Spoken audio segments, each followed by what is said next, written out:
네, 뉴욕 증시 마감 시장 살펴보도록 하겠습니다.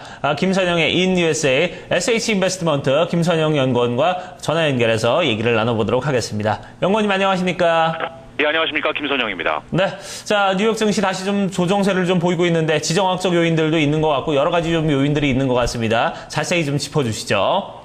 예, 오늘 뉴욕 증시 3대 지수가 모두 소폭의 하락세를 보였습니다.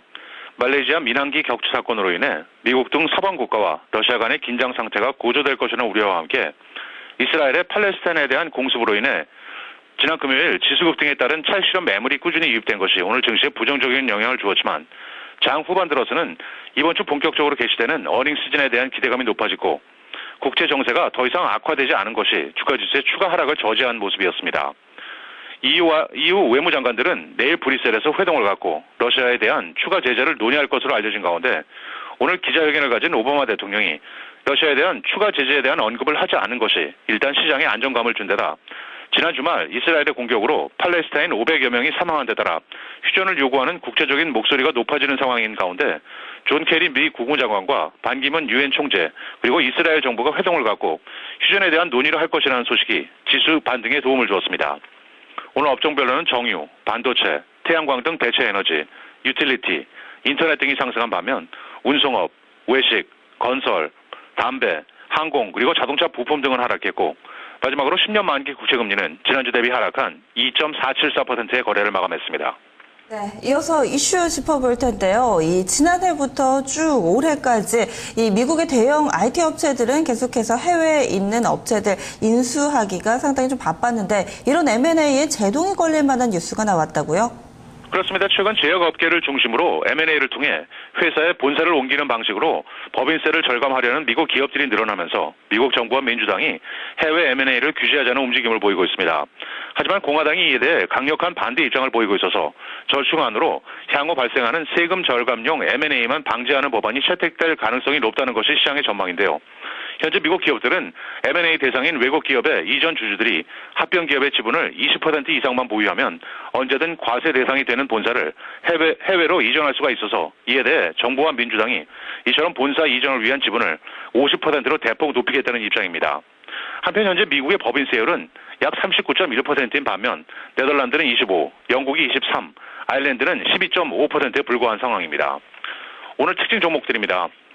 오늘 폐장 후 증시 예상을 크게 상회한 17%의 분기 매출 증가와 예상으로 웃던 3달러 50센트의 순이익을 발표한 외식업체 치포틀리 멕시칸 그릴이 시간 외 거래에서 9.5%의 급등세를 보이고 있고 온라인 동영상 스트리밍 업체 넷플릭스 역시 예상을 상회한 7,100만 달러의 순이익을 거둬 시간 외 거래에서 약 2% 안팎의 상승세를 나타내고 있습니다.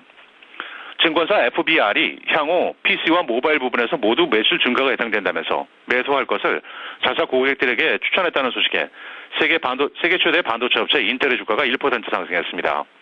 반면 장난감 업체 헬스브로는 전망에 부합한 실적에도 불구하고 매출이 부진했다는 분석에 2.7%의 약세를 보였고 유럽 주간 경제지인 베런스가 향후 30% 이상의 주가 상승 가능성이 있다는 보도를 한 데 따라 인터넷 장비 업체 주니퍼 네트워크스가 1.9%의 오름세를 보였습니다.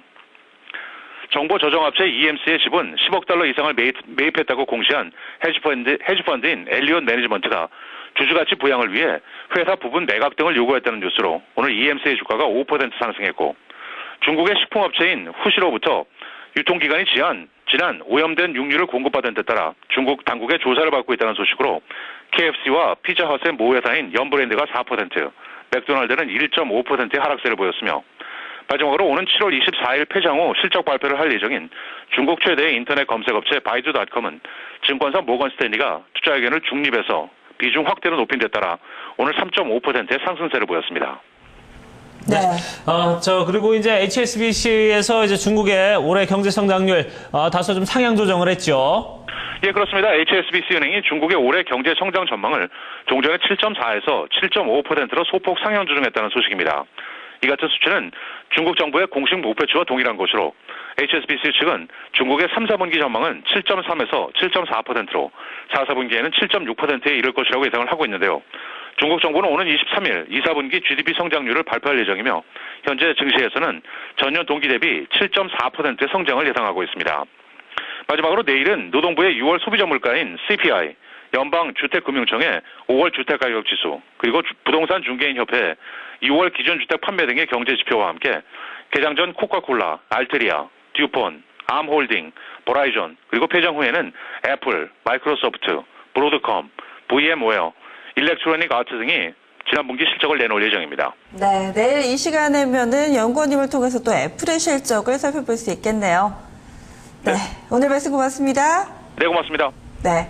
미국 증시는 여러 가지가 복합적으로 좀 작용을 했습니다. 다시금 지정학적 우려가 커지고 있는 가운데 실적에 대한 기대감이 이를 약간은 상쇄시키면서 낙폭을 줄이는 모습이었습니다. 미국 증시 마감 상황 정리해봤습니다. 네. 자, 지정학적 요인들이 상품 시장을 또다시 좀 들썩이게 하고 있습니다.